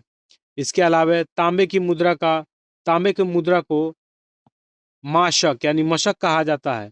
अर्थशास्त्र में इसका उल्लेख मिलता है। पन सबसे अधिक प्रचलित था। दोस्तों ये क्वेश्चन बार बार पूछता है कि पन क्या था, तो एक मुद्रा की इकाई थी मौर्य काल में। पन क्या था, मुद्रा की इकाई थी। वो किसका बना होता था, चांदी का होता था। ये भी क्वेश्चन पूछा हुआ है कि पन जो मुद्रा की इकाई थी वो किसकी थी, चांदी, सोना, पीतल, तो चांदी की। इसके अलावा जो तांबे की मुद्रा थी उसको बोला जाता था माशक या मशक, याद रखना है दोस्तों। और सबसे अर्थशास्त्र में कहा जाता सबसे उल्लेखित जो मुद्रा था वो पन सबसे अधिक प्रचलित था, जो चांदी का था। ठीक है दोस्तों, तो इसे याद रखना है इसको। फिर से आपको रिपीट कर देते हैं, यहाँ से क्वेश्चन डायरेक्ट पूछा जाता है कि सरकारी भूमि को सीता भूमि और बिना बिना वर्षा की अच्छी जो होने वाली फसल थी उस भूमि को क्या अदेव अदेव मातृक भूमि, यानी बिना किसी देवता के पेथी से वो अपना फसल हुआ। मौर्य काल में द्रोण द्रोण मतलब क्या था, एक अनाज के मापदंड था। मुद्रा को पन कहा जाता था उस समय। मौर्य काल में मुद्रा को पन किसका था, चांदी का होता है। और तांबे की मुद्रा को क्या बोलते हैं, माशक या मशक कहा जाता है। और शास्त्र में उल्लेख पन सबसे प्रचलित था। ठीक है दोस्तों, आगे आते हैं। कह रहा है कि मेगा खनिज को ना भारतीय समाज को 7 वर्गों में विभाजित किया गया है। वो 7 वर्ग कौन था, तो दार्शनिक थे, किसान था, अहीर था, कारीगर था, सैनिक है, निरीक्षक है और सभासद है। ये दोस्तों पिछले क्लास के वीडियो में हम लोग ये सब पढ़ चुके हैं, फिर भी इसको यहाँ पे दिया हुआ है, इसको फिर से याद आप लोग रिकॉल कर लीजिए। कह रहा है कि मेगा खनिज जो भारतीय समाज को कितने वर्गों में, तो याद रखना है दोस्तों 7 वर्गों में। कितने वर्गों में, 7 वर्गों में विभाजित किया है। एक दार्शनिक था, एक किसान था, अहीर था, कारीगर है, एक सैनिक है, निरीक्षक है और सभासद है। ठीक है दोस्तों, चलिए आगे आते हैं। स्वतंत्र वैश्यावृत्ति को अपनाने वाली महिला को रूपाजीवा कहलाती थी। जो मौर्य समय में उस स्वतंत्र वैश्यावृत्ति को अपने अपने आप स्वतंत्र वैश्यावृत्ति को अपनाने वाली महिला को रूपाजीवा कहलाती थी, कहा जाता था उस समय। नंद वंश के विनाश करने में चंद्रगुप्त मौर्य ने कश्मीर के राजा प्रवर्तक से सहायता प्राप्त की थी। याद रखिएगा लो, चंद्रगुप्त मौर्य के अलावा सॉरी कौटिल्य के अलावा कश्मीर के जो राजा थे, कश्मीर के राजा प्रवर्तक से सहायता मांगा था। क्वेश्चन पूछा है कि नंद वंश के विनाश करने में चंद्रगुप्त मौर्य ने कौन से कश्मीर के राजा से, तो उनका नाम था प्रवर्तक से सहायता मांगा था। दोस्तों ये बहुत इंपॉर्टेंट क्वेश्चन है। और जो स्वतंत्र वैश्यावृत्ति को अपनाने वाली महिला को रूपाजीवा कहलाती थी, रूपाजीवा कहलाती थी। ठीक है दोस्तों, ये याद रखना है। जो घनानंद को मारकर चंद्रगुप्त मौर्य मौर्य वंश का स्थापना करता है, जो कौटिल्य मदद करता है, इसके अलावा कश्मीर के राजा प्रवर्तक की सहायता मांगा था ये चंद्रगुप्त मौर्य। ठीक है दोस्तों, आगे आते हैं। मौर्यकालीन स्थापत्य कला का सर्वश्रेष्ठ नमूना अशोक का स्तंभ माना जाता है। कह रहा है कि मौर्यकालीन स्थापत्य कला का सर्वश्रेष्ठ नमूना अशोक का स्तंभ यानी विशेष रूप से सारनाथ का अशोक स्तंभ माना जाता है। ठीक है दोस्तों, मौर्य शासन 137 वर्षों तक रहा। कितने वर्षों तक रहा, 137 वर्षों तक रहा। भागवत पुराण के अनुसार मौर्य वंश में 10 राजा हुए, जबकि वायु पुराण के अनुसार 9 राजा का जिक्र है। याद रखना है दोस्तों कि भागवत पुराण के अनुसार 10 राजा और वायु पुराण के अनुसार 9 राजाओं का उल्लेख किया गया मौर्य वंश में। मौर्य वंश का अंतिम राजा कौन था, अंतिम शासक कौन था, बृहदत्त था। ये याद रखना है, क्वेश्चन बार बार पूछता है कि मौर्य वंश के संस्थापक चंद्रगुप्त मौर्य था और मौर्य वंश का अंतिम शासक कौन था, तो बृहदत्त था। इसकी हत्या इसके सेनापति पुष्यमित्र शुंग ने कर दिया और पुष्यमित्र शुंग शुंग वंश का स्थापना करता है। ठीक है दोस्तों, तो याद रखना इसका सेनापति पुष्यमित्र शुंग ने 185 ईसा पूर्व में कर दी और मगध पर शुंग वंश की नींव डाली। ठीक है दोस्तों, तो याद रखना है दोस्तों कि मौर्य वंश का अंतिम शासक कौन था, बृहदत्त था। और इसकी हत्या इसके सेनापति पुष्यमित्र शुंग ने कर दिया 185 बीसी में और मगध पर शुंग वंश की नींव डाली। अशोका अशोकाराम विहार पाटलिपुत्रा में, ये क्वेश्चन भी पूछ चुका है कि अशोकाराम विहार कहाँ है, तो पाटलिपुत्रा में है। तो अशोकाराम विहार कहाँ है? तो पाटलिपुत्रा में। ठीक है दोस्तों, यहाँ पे मौर्य साम्राज्य कंप्लीट हो गया। अब इसके बाद ब्राह्मण साम्राज्य को हम लोग पढ़ेंगे। चलिए दोस्तों, आज के वीडियो में आप लोगों को अगर अच्छा लगा हो तो लाइक और कमेंट करें, और फिर से हम लोग नेक्स्ट अगले वीडियो में जो हम लोग का सीरीज चल रहा है लूसेंट सीरीज, इसको हम लोग कंप्लीट करेंगे। तो चलिए दोस्तों, मेरे मेरे चैनल से जुड़े रहिए, और चैनल को लाइक और सब्सक्राइब करना और शेयर करना ना भूलें। चलिए दोस्तों, फिर मिलते हैं हम लोग अगले वीडियो में। तब तक अपना ख्याल रखें और अपनी तैयारी को मजबूत करते रहें। मिलते हैं फिर से। जय हिंद।